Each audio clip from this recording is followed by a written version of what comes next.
लोमड़ी अक्सर लोमड़ी की चाल का शिकार हो जाती थी। आज भी वैसा ही हुआ। लोमड़ी ने बताया कि झोपड़ी में नए पर्यटक आए हैं और उनके पास शहद के घड़े हैं। आपको मजा आएगा। लोमड़ी ने पक्ष बताया था, लेकिन कुछ दूर जाने के बाद उसे एहसास हुआ कि वह फिर से उसकी चाल में फंस गया है। चूंकि दूर दूर तक किसी झोपड़ी का नामो निशान नहीं था, रास्ते में कांटे होने के कारण उसके पैर भी घायल हो गए थे। आज उसे लोमड़ी पर बहुत गुस्सा आया और उसने फैसला किया कि वह उससे बदला लेगा। शाम को वह अपने दोस्त हाथी के पास गया और पूरी कहानी बताई। उसने लोमड़ी की मदद करने और उसे मिलकर दंडित करने का भी वादा किया। योजना बनाई।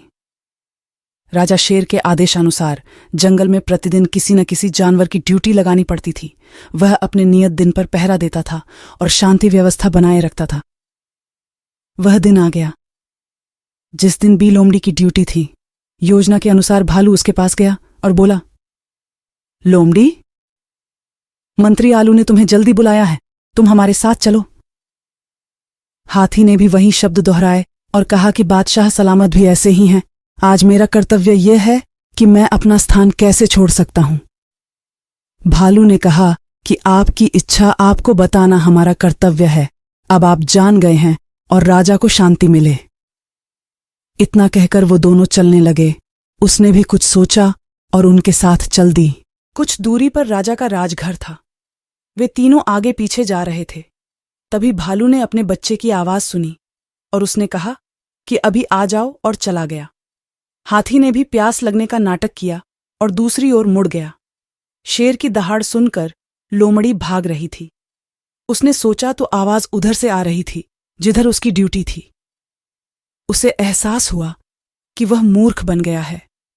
अब तो उसे सजा मिलनी ही थी। इससे पहले कि कोई उसे बुलाने आता, वह स्वयं राजा के सामने उपस्थित हो गया। अब उसकी चालाकी बेकार हो चुकी थी और उसे किसी भी बात पर विश्वास नहीं हो रहा था।